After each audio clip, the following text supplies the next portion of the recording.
मैं किचन में बर्तन धो रही थी। मैंने देखा जेनी मेरे पास आई। फिर उसने धीरे से स्टोव के नॉब को टच किया और उसे खोल दिया। फिर मैंने उससे कहा, जेनी ये क्या कर रही हो? लेकिन वो हमेशा की तरह यही बोली कि मैंने कुछ नहीं किया। और मैं उसको देखती की देखती रह गई, क्योंकि मैंने उसे खुद खोलते हुए देखा था। आइए मैं आपको शुरू से बताती हूँ कि क्या हुआ। मुझे हमेशा से लगता था कि हमारी ज़िंदगी ठीक है, कोई बड़ी परेशानी नहीं है, घर अच्छा है। क्रिस्टोफर का काम ठीक चल रहा था, मेरी जॉब भी स्टेबल थी। हम दोनों अपनी अपनी जिम्मेदारियां निभा रहे थे। लेकिन सच ये है कि ठीक और पूरा दोनों अलग अलग चीज़ें होती हैं। हमारी ज़िंदगी ठीक थी लेकिन पूरी नहीं थी। सुबह जब मैं उठती थी तो घर में एक अजीब सी खामोशी होती थी। किचन में जाकर चाय बनाते वक्त बस बर्तन की हल्की आवाज़ सुनाई देती थी। बाकी पूरा घर चुप रहता था। पहले मुझे ये शांति अच्छी लगती थी, लेकिन धीरे धीरे यही शांति थोड़ी डरावनी लगने लगी। क्रिस्टोफर उठता, जल्दी जल्दी तैयार होता और हमेशा की तरह दरवाजे से कहता कि मैं जा रहा हूँ। मैं हर दिन वही जवाब देती कि ठीक है। हम दोनों जानते थे कि ये रूटीन बस रूटीन बन चुका है, इसमें कोई खास फीलिंग नहीं बची थी। लेकिन हमने कभी इसे बदलने की कोशिश भी नहीं की। दिन में जब मैं घर पर होती थी तो कई बार ऐसा लगता था जैसे घर बहुत बड़ा है और उसमें मैं अकेली हूँ। हर चीज़ अपनी जगह पर होती थी, सोफ़ा, टेबल, कर्टेन, सब कुछ साफ सुथरा। लेकिन उसमें वो जीने वाली फीलिंग नहीं थी। कभी कभी मैं बस बैठकर पूरे घर को देखती रहती, बिना किसी वजह के। शाम को क्रिस्टोफर आता, हम साथ में खाना खाते, थोड़ा टीवी देखते, फिर अपने अपने काम में लग जाते। मूवी देख लेते, डिनर कर लेते, सब कुछ नॉर्मल था। लेकिन ये सब करते हुए भी अंदर कहीं ना कहीं ये एहसास बना रहता था कि कुछ मिसिंग है। हमने इस मिसिंग चीज़ के बारे में बात करना बहुत पहले ही शुरू कर दिया था। शादी के कुछ साल बाद हमने सोचा था कि अब हमें बच्चा प्लान करना चाहिए। शुरुआत में हम दोनों एक्साइटेड थे, हर छोटी बात पर उम्मीद बन जाती थी। लेकिन धीरे धीरे वो एक्साइटमेंट अपॉइंटमेंट्स और रिपोर्ट्स में बदल गई। डॉक्टर के पास जाना, टेस्ट करवाना, रिपोर्ट्स का इंतज़ार करना और फिर वही जवाब सुनना कि आपके केस में थोड़ा मुश्किल है। हर बार जब हम क्लिनिक से बाहर निकलते थे तो मैं क्रिस्टोफर के चेहरे को देखती थी तो हमेशा नॉर्मल रहने की कोशिश करता था, जैसे उसे फ़र्क नहीं पड़ता हो। लेकिन मैं जानती थी कि उसे फ़र्क पड़ता है। मुझे भी पड़ता था। बस फ़र्क सिर्फ इतना था कि मैं उसे छुपा नहीं पाती थी और वो दिखाता नहीं था। कुछ समय बाद हमने उस बारे में बात करना कम कर दिया और धीरे धीरे वो टॉपिक हमारी ज़िंदगी से गायब हो गया। उसके बाद मैंने अडॉप्शन के बारे में सोचना शुरू करा। शुरुआत में बस क्यूरियोसिटी थी। मैंने इंटरनेट पर पढ़ना शुरू किया, लोगों के एक्सपीरियंसेस देखे, वीडियोस देखे। धीरे धीरे मुझे ये आइडिया सही लगने लगा। मुझे लगा शायद यही सही तरीका है। मैं क्रिस्टोफर से बार बार इस बारे में बात करने लगी। वो बार बार ध्यान से सुनता था लेकिन तुरंत अग्री नहीं करता था। काफ़ी टाइम के बाद क्रिस्टोफर ने फाइनली हाँ कर दी और कहा कि ठीक है, ट्राई कर लेते हैं। उसने ये बात एक्साइटमेंट में नहीं कही थी, लेकिन उसने मना भी नहीं किया था। फिर अडॉप्शन का प्रोसेस शुरू हुआ। फॉर्म्स, इंटरव्यूज, चेक्स, ये सब आसान नहीं था। एजेंसी हमसे बार बार सवाल पूछती और हम बार बार सही जवाब देते, क्योंकि मेरे लिए ये डिसीजन क्लियर था। मैं बस एक चांस चाहती थी। फिर एक दिन हमें कॉल आया। उन्होंने बताया कि एक 6 साल की लड़की है, जेनी। उसके बारे में ज़्यादा डिटेल नहीं दी गई, बस इतना कहा गया कि उसे एक अच्छा घर चाहिए। मुझे उस वक्त कोई डाउट नहीं हुआ। मैंने तुरंत इंटरेस्ट दिखाया। पहली बार जब मैंने उसको देखा तो वो एक कोने में एक छोटे से रूम में बैठी थी। उसने हमें देखा लेकिन कोई खास रिएक्शन नहीं दिया। मैंने मुस्कुराकर हाय कहा, उसने भी हाय कहा। मैं उसके पास बैठी, उससे बातें करने की कोशिश की। वो जवाब देती रही। वो बहुत ही पोलाइट थी, काम थी और क्लियर थी। मुझे वो थोड़ी अच्छी लगी। कुछ मीटिंग्स के बाद अडॉप्शन फाइनलाइज हो गया।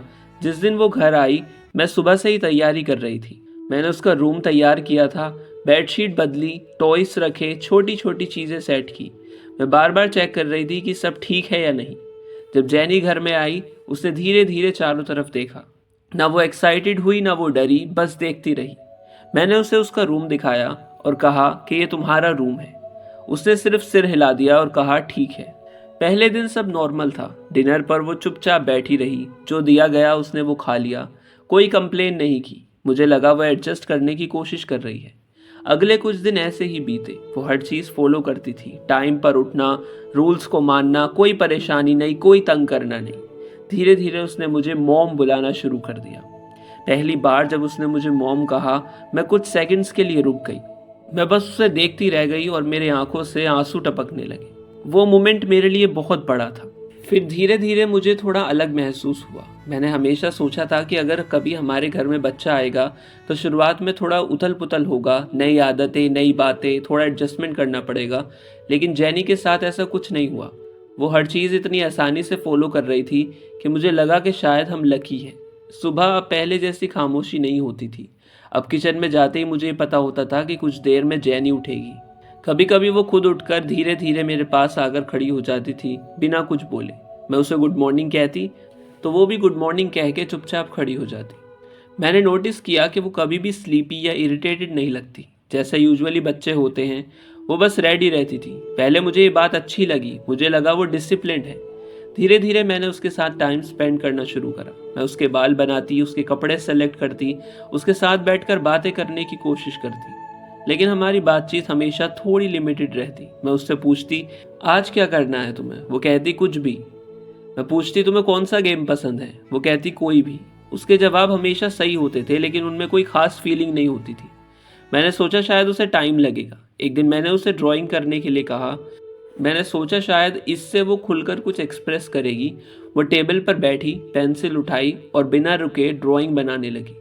मैं उसके पास खड़ी होकर देख रही थी। वो बहुत ही ध्यान से ड्रॉ कर रही थी, लेकिन उसके चेहरे पर कोई एक्साइटमेंट नहीं था। अब उसने ड्राइंग पूरी की तो उसने बस उसे मेरी तरफ बढ़ा दिया। मैंने देखा, ड्राइंग अच्छी थी, साफ सुथरी थी। मैंने देखा और मैंने कहा, ड्राइंग तो तुमने बहुत अच्छी बनाई है। वो बस सिर हिलाकर वापस बैठ गई। ना उसने कुछ पूछा, ना कोई रिएक्शन दिया। उस दिन पहली बार मुझे थोड़ा सा अजीब लगा, लेकिन मैंने उसे ज़्यादा इम्पोर्टेंस नहीं दी। कुछ दिन बाद एक छोटी सी बात हुई। मैं किचन में थी और अचानक मुझे लगा कि ग्लास गिरने की आवाज़ आई। मैं तुरंत बाहर आई। एक ग्लास फर्श पर टूटा पड़ा था। जेनी पास में ही खड़ी थी। मैंने पूछा, कैसे टूट गया बेटा? उसने मेरी तरफ देखा और कहा, मुझे नहीं पता। मैंने सोचा शायद सच में गलती से हुआ होगा। मैंने कहा, कोई बात नहीं, अगली बार ध्यान रखना। उसने बस सिर हिला दिया। उस दिन बात वहीं खत्म हो गई। लेकिन शाम को क्रिस्टोफर आया तो उसने पूछा कि ये ग्लास कैसे टूटा। मैंने वही बात बताई तो उसने जेनी की तरफ देखा और पूछा, तुम वहां थी? मैंने क्रिस्टोफर को बीच में ही टोका कि छोड़ो ना, गलती से हो गया होगा।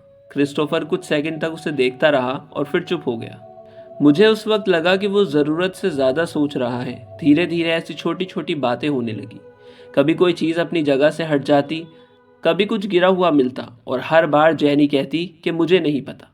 उसके जवाब कभी बदलते नहीं थे। वो कभी कंफ्यूज नहीं होती थी, कभी भी एक्सप्लेन करने की कोशिश नहीं करती थी, बस एक ही जवाब देती थी। एक दिन मैं बाथरूम में थी और अचानक मुझे लगा कि बाहर कुछ जोर से गिरा है। मैं जल्दी से बाहर आई। जेनी सीढ़ियों के पास खड़ी थी। मैंने उससे पूछा, क्या हुआ? वो बोली, कुछ नहीं। मैंने नीचे देखा, एक छोटा स्टूल गिरा हुआ था। मैंने कहा, ये कैसे गिरा? उसने कहा, मुझे नहीं पता। फिर से उसका वही जवाब। मैंने उस वक्त भी उसे ज़्यादा सीरियसली नहीं लिया। मैंने खुद को समझाया, वो बच्ची है, उसे समझने में टाइम लगेगा। लेकिन क्रिस्टोफर अब क्लियरली अनकंफर्टेबल होने लगा था। वो जेनी को ऑब्जर्व करता रहता था। एक दिन उसने मुझसे कहा, तुमने नोटिस किया वो हर चीज़ के लिए मुझे नहीं पता ही कहती है। मैंने कहा, तो क्या हुआ? बच्चे ऐसा ही करते हैं। वो बोला, हाँ, लेकिन हर बार नहीं करते। मैंने उसकी बात को सीरियसली नहीं लिया। मेरे लिए जेनी अभी भी वही थी, एक बच्ची जो एडजस्ट करने की कोशिश कर रही है। लेकिन फिर एक दिन कुछ ऐसा हुआ जिसने मुझे कुछ सेकंड्स के लिए रोक दिया। मैं किचन में थी, जेनी मेरे पास खड़ी थी। मैंने उससे कहा, तुम बाहर जाकर खेल लो। वो कुछ सेकंड्स तक वहीं खड़ी रही। फिर अचानक उसने काउंटर पर रखा एक छोटा सा जार जानबूझकर नीचे गिरा दिया, और वो जार गिरकर टूट गया। मैंने उसे देखा, वो मुझे देख रही थी। मैंने पूछा, तुमने ये क्यों गिराया?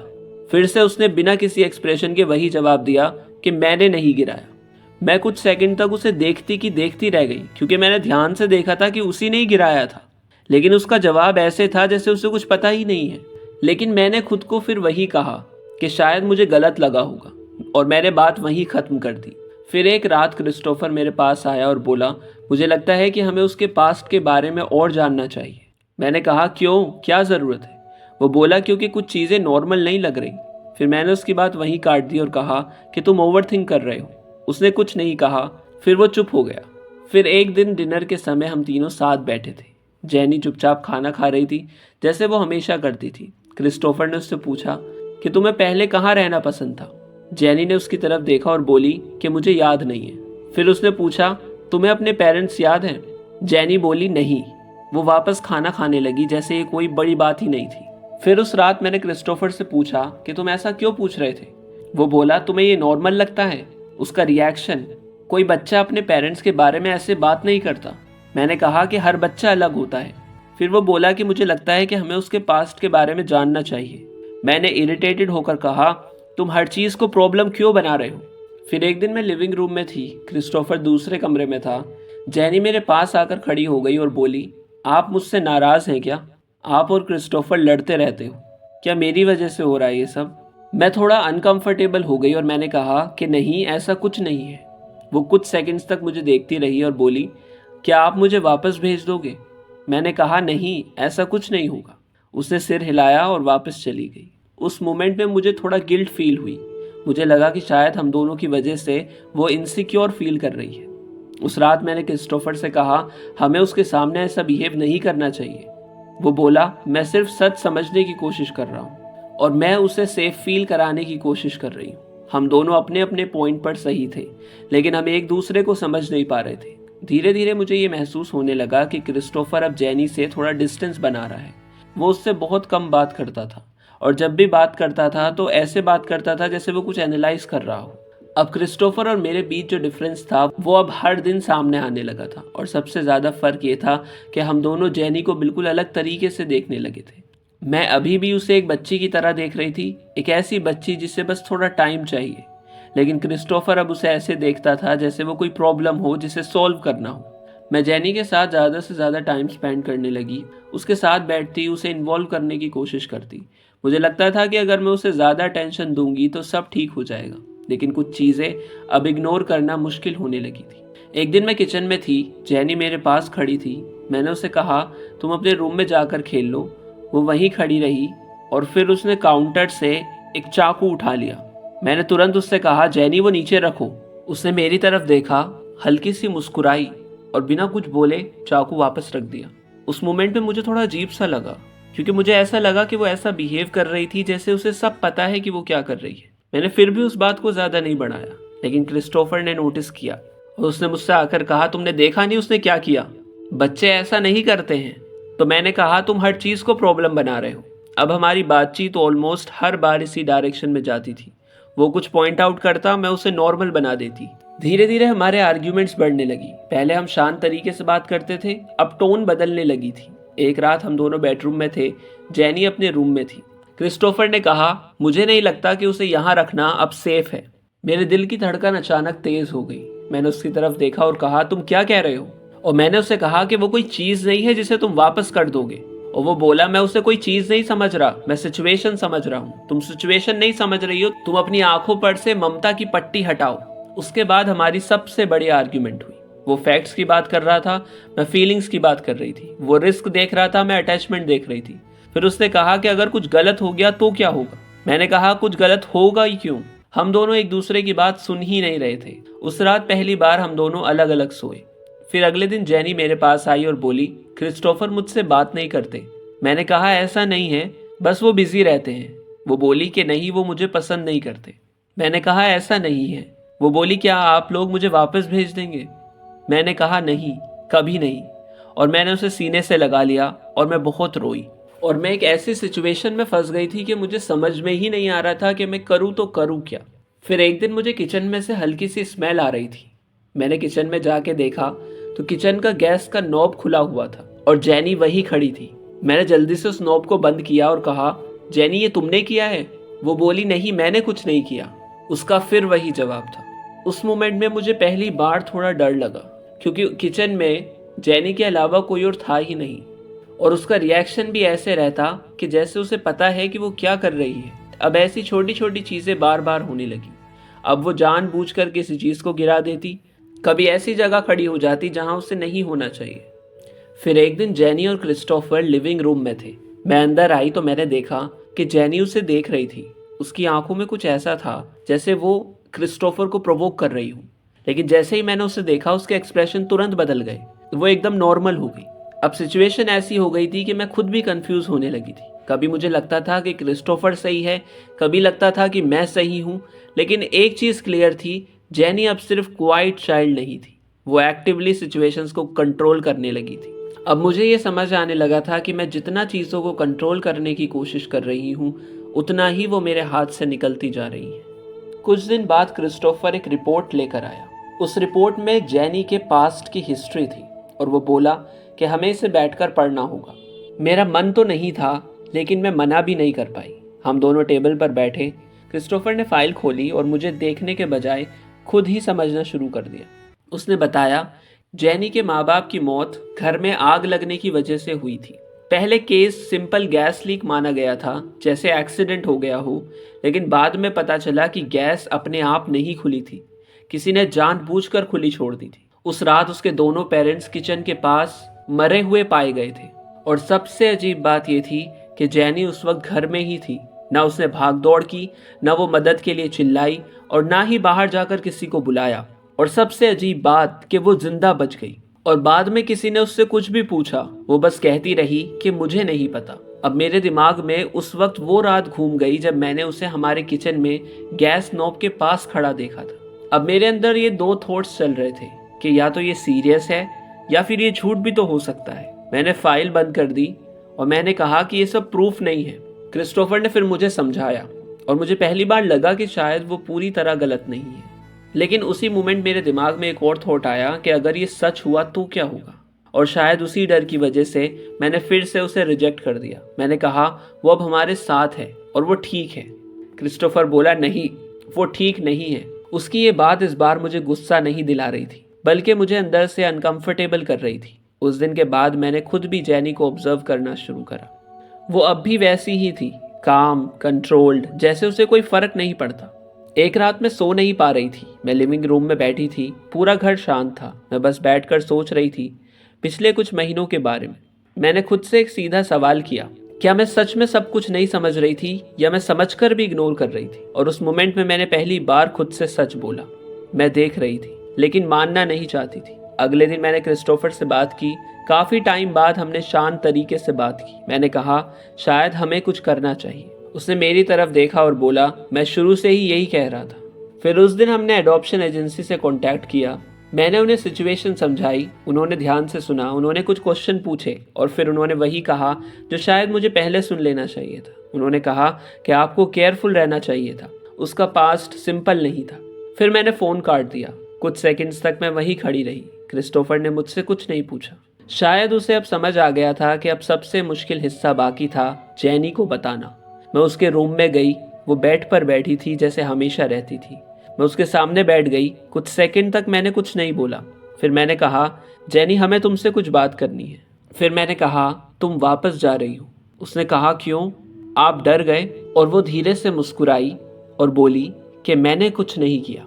इस बार उसकी आवाज़ में एक फ़र्क था, जैसे कि वो जानती हो कि मैं सच समझ चुकी हूँ। एजेंसी वाले आए और उसे ले गए।